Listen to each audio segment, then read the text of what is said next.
Hi and welcome back to the channel. I hope you're doing well wherever you are.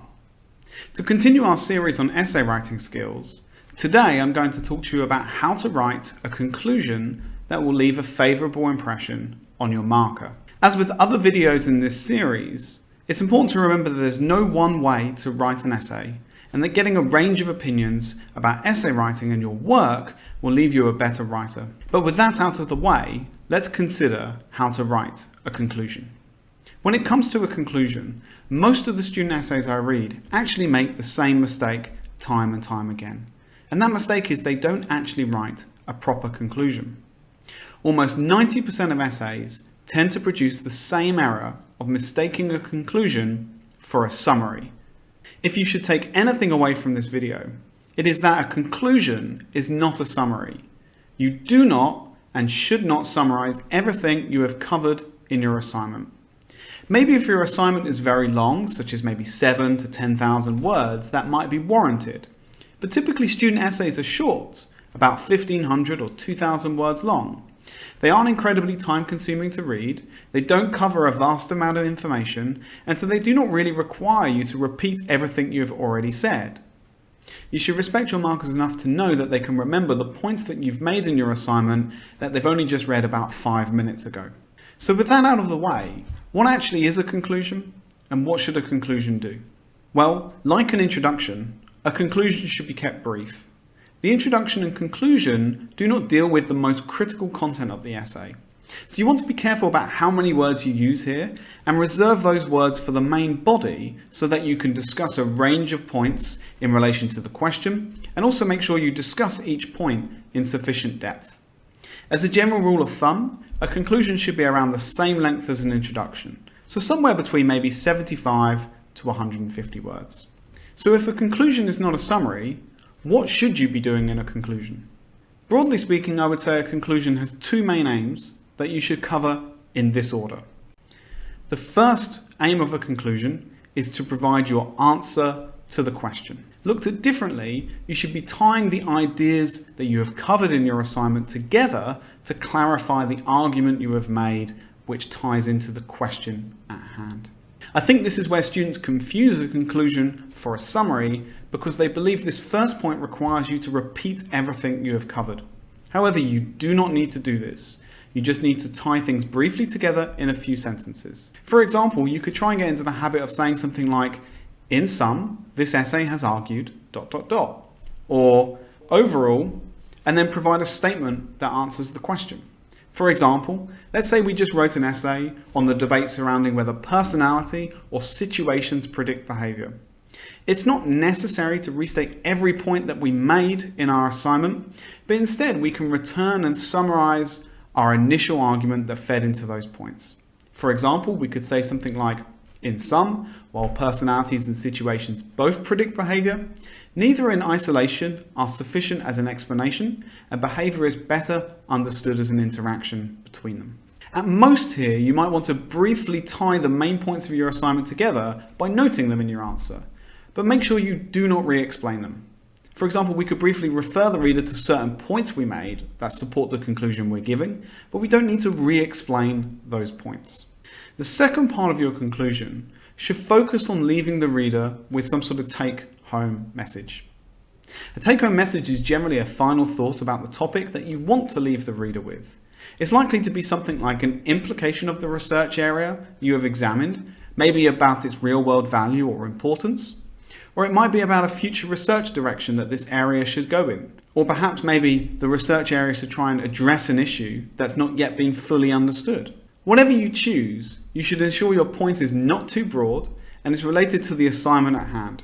So for example, a take-home message of human beings are complex and further research is required to understand the complex behaviour of humans is like with the point that I made in the introduction video, a comment that is so general it could end up in almost every essay which offers it little value in relation to the specific assignment at hand.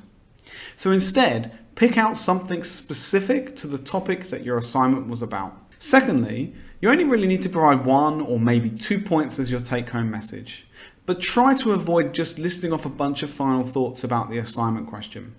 Instead, consider what is the best point or points to leave the reader on, and convey that message clearly and thoughtfully. Very finally, you should also avoid falling into the trap of presenting new evidence or new ideas in your conclusion. A conclusion is not a place to start talking about new things. You should be just concluding what you have covered and leaving the reader with a take-home message. If you couldn't fit all the points that you considered making in your assignment, that's okay. Don't start trying to include them in the conclusion. That's not what a conclusion should do. Let's look at an example of a conclusion and consider how we could improve it in line with those ideas. So here is an example of a conclusion regarding the essay question, people conform to the behaviours and attitudes of others. Evaluate this claim in reference to theory and research. Now, this conclusion has the hallmarks of a number of mistakes that I commonly see in student work. First and foremost is that the actual conclusion is reasonably quite long. It's just over 200 words and ultimately doesn't need to be this sort of length. As I mentioned earlier, your goal in a conclusion should be to be relatively brief and reserve most of your words for the main body. So one thing we should be looking to do is to consider whether there's a more concise way to conclude our assignment. Part of the reason why this conclusion is rather long is that the essay does the common mistake that I mentioned earlier regarding repeating everything that the assignment went through. So if we look from here all the way down to here, we can see all of this is just a re-summary of things that were covered. It was discussed that people do conform in many instances for many different reasons, such as informational, and that's re-explained and re-referenced Sharif, and normative, again, which is explained and referenced Ash, and then obviously goes into other sorts of aspects that we'll discuss, like that conformity varies across situations and people, like group size, that it can vary across culture, and it can also vary across individual differences like self-esteem and need for social approval. We don't need to do this in a conclusion. You've already covered this in your main body. All you need to do is to synthesize and condense the core gist of your assignment and the answer that you're giving to the question and state it here. So that's one thing that we will be changing in the adapted version. The good thing that the conclusion does do is try to offer some sort of take-home message, but overall it is a little bit brief and a little bit vague. So one thing that we would want to do is spend a bit more time here and less time on this section to get a better balance.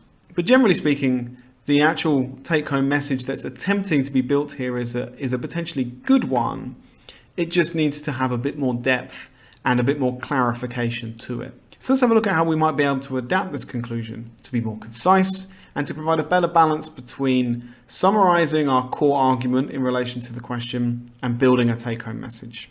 So what we've done in this adapted version is we've just taken the key components of our answer to the question and brought them together in a way that provides a clear answer to the question. It's basically outlining the argument we wanted to present. What we've tried to avoid, which was present in the original version, was going into unnecessary details that have already been described in the main body. We don't need to do that. So for example, we don't need to re-explain what informational and normative influence are. We don't need to, for example, again, re-explain the kind of supporting evidence for those things. So what we've done is said, evidence suggests that people do conform to the behaviours and attitudes of others, but do so for different reasons. And we've just outlined the informational versus normative component.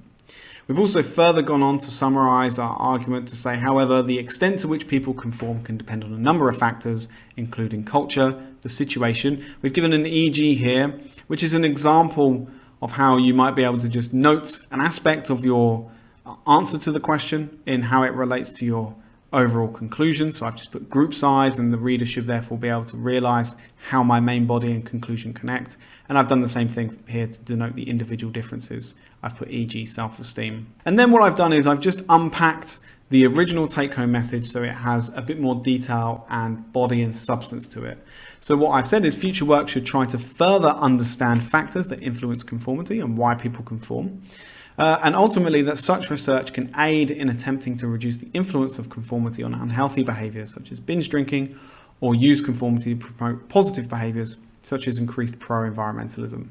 And so this is essentially the same sort of point that's outlined here, but in a less vague manner. I've just taken a bit more time to give that take-home message more substance. So for example, most importantly here, rather than sort of saying tackling important social issues, I've referred to the way in which conformity can influence unhealthy behaviors. And so one thing that we can do by understanding conformity is try to curb those behaviors, or we can try and use conformity for good and try and promote more positive behaviors such as pro-environmentalism. That's it for this video.